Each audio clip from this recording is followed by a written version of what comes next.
ujenzi bado unaendelea na upo hatua za mwisho, ambapo mradi huo ulitengewa fedha taslim shilingi milioni 544,225,626.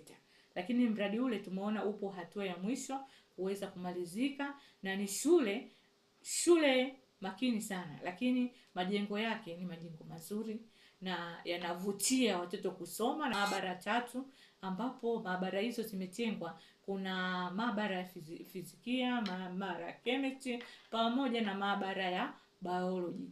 Kwa hiyo sasa mtoto akiwa pale kiukweli anasoma akiwa katika hali ya utulivu. Hususan pia tumeweza kutembelea jengo la library, tumejifunza na kuona kiukweli wazazi wamefika pale na wamevutiwa. Kama sisi wanajumuiya tunasema UWT Mara, na UWT ndio jeshi kubwa. Kiukweli tumefurahi sana kuona miradi ile namna gani inatekelezwa, na tumeweza kumpongeza Mheshimiwa Rais kwa kazi kubwa anayoifanya na kumshukuru pia na kuweza kumuombea dua. Mwenyezi Mungu aendelee kumpa umri mrefu, aendelee kumpa nguvu, tunamhitaji sana.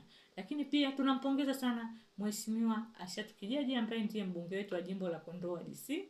Ameweza kufanya makubwa mengi, hususan hata miradi inayotufikia kwenye kata zetu. Nguvu kubwa anaisukuma kwa lengo la sisi kupata miradi hiyo. Kikweli anatusaidia sana, na pia tunamwombea Mwenyezi Mungu aendelee kumpa nguvu, aendelee kumpa moyo huo wa kukimbizana na maendeleo ya jimboni kwetu.